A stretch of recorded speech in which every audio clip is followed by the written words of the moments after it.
मशरिक में बंगाल से और मगरिब में गुजरात तक फैली हुई थी।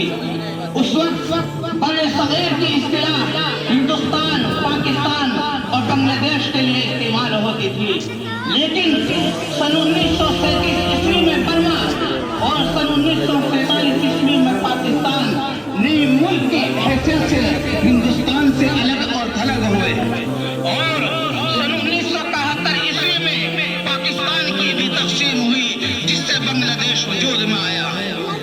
मोहतरम हज़रात, सन 1947 ईस्वी में हमारे मुल्क हिंदुस्तान की आज़ादी के बावजूद हमारे दो शोबों गवा और पंडीचेरी पर बेतरतीब पुर्तगालियों और फ्रांसियों का कब्जा था, लेकिन सन 1961 ईस्वी में इन दोनों को आज़ाद करके हिंदुस्तान में दोबारा शामिल कर लिया गया। मुअज़्ज़ज़ सामीईन इकराम, हमारे मुल्क की आज़ादी में हिंदुस्तान की तमाम अक़वाम में मजमूई तौर पर सबसे ज्यादा हिस्सा मुसलमानों ही का रहा, जिसके लिए उलमा की क़यादत में मुस्लिम अवाम ने जज्बे हुर्रियत से सरशार होकर सरफरोशी व हुब्बुल वतनी के वो नमूने पेश किए जिसकी मिसाल हिंदुस्तान की तारीख में नहीं मिल सकती। बरतानवी फील्ड मार्शल रॉबर्ट ने अपनी किताब हिंदुस्तान में 41 साल में लिखा है कि सिर्फ सन 1857 ईस्वी में 27,000 मुसलमानों को फांसी दी गई। कत्ले-आम में जो मारे गए उनका तो शुमारी ही नहीं। गैर मुल्की साम्राज्य के खिलाफ सुल्तान टीपू ने जामे शहादत नोश किया। मुर्शिदाबाद के हाकिम नवाब सिराजुद्दौला को कत्ल किया गया और मुगलिया सल्तनत के आखिरी बादशाह बहादुर शाह जफर को पहले तो दिल्ली में हिमालय के मकबरे में कैद किया गया और उसके शहजादों का सर कलम करके, उसके बच्चों का सर कलम करके थाली में सजाकर उसके सामने पेश किया गया। फिर उसको पावा जंजीर करके रंगून जलावतन किया गया। अहमदुल्लाह शाह को शहीद किया गया। शेखुल हिंद हज़रत मौलाना महमूद हसन साहब को यूरोप ले जाकर बहीरे रोम के जजीरे माल्टा में कैद किया गया। मोहतरम बुजुर्गों और अजीज तलबा, हजारों उलमा को फांसी दी गई, लाखों मुसलमानों को जेलों में कैद करके नाकाबिलियत की सजाएं दी गई। आमतौर पर यह समझा जाता है कि सन 1857 ईस्वी के बाद हिंदुस्तान में जंग आजादी का आगाज हुआ, हालांकि मुसलमान उससे बहुत ही पहले बरतानवी साम्राज्य के खिलाफ मैदान में आ चुके थे और इससे बहुत पहले तहरीक आजादी उस वक्त शुरू हो चुकी थी जब हज़रत शाह वलीउल्लाह साहब देहलवी ने अंग्रेजों के खिलाफ मुल्क की आजादी के लिए राह हमवार की। इसके बाद सन 1803 ईस्वी में उनके साहबजादे शाह अब्दुल अजीज साहब देहलवी ने इसको दारुल हरब करार दिया। सन 1757 ईस्वी में नवाब सिराजुद्दौला ने उनके खिलाफ पलासी के मकाम पर और नवाब हैदर अली ने मैसूर में उनका मुकाबला किया और अंग्रेजों को मुल्क से बाहर करने की तहरीक पूरे मुल्क में चल पड़ी। चुनांचे सन 1947 ईस्वी में मुल्क की आजादी के साथ साथ ही इसका इख्तिताम हुआ। मोहतरम बुजुर्गों, भाइयों, और क्या बताऊं, अंग्रेज चूंकि आलमी सतह पर इस्लाम ही को ईसाइयत का हरीफ और मध्य मुकाबिल समझते थे, इसलिए उन्होंने खासकर इस मुल्क पर अपना मुकम्मल कब्जा करने के बाद मुसलमानों का मुल्क में जीना दोबर कर दिया था। इसका नतीजा यह हुआ कि फितरी तौर पर मुसलमान और उनको उलमा ही जंग आजादी में पेश रहे और इन्हीं को इस जंग आजादी का जिम्मेदार समझा गया और अंग्रेजों की ज्यादातर इंतकामी कार्रवाइयों का इन्हीं को जिम्मेदार समझा गया। इसी के साथ साथ पूरे मुल्क में ईसाइयत की तबलीग के लिए मिशनरी जाल बिछाया गया और मेरे मोहतरम बुजुर्गों, भाइयों, अंग्रेजों की ज्यादातर इंतकामी कार्रवाइयों का उलमा ही को भी सामना करना पड़ा। बहुत तकलीफें उठाई, बहुत दिक्कतें उठाई। उलमा ने अपने कुर्बानी दी, उलमा ने अपने घरों की, अपने जान की, अपने माल की कुर्बानी दी। मेरे मोहतरम बुजुर्गों, भाइयों, शेख रहमतुल्लाह के वाक़यात को पढ़ो। माल्टा की कैद में है, उनको सजा किस तरह की दी जा रही है।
ملک کو ہمارے بزرگوں نے بڑی قربانیوں کے ساتھ سینچا ہے، بہت محنتیں اور دقت اٹھائی ہے، قربانیاں دی ہے۔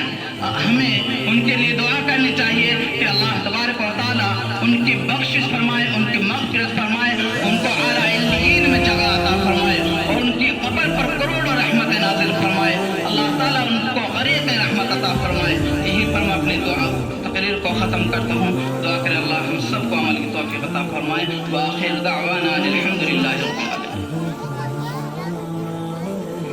ماشاءاللہ، بہت خوب، بہت خوب، بہت ہی اچھی باتیں اور بہت ہی درد بھری باتیں اور حقائق پر مبنی باتیں حضرت والا آپ حضرات کے سامنے پیش فرما رہے تھے۔ ہمارے پروگرام کا مقصد بھی یہی ہے، ہمارے پروگرام کا مقصد بھی یہی ہے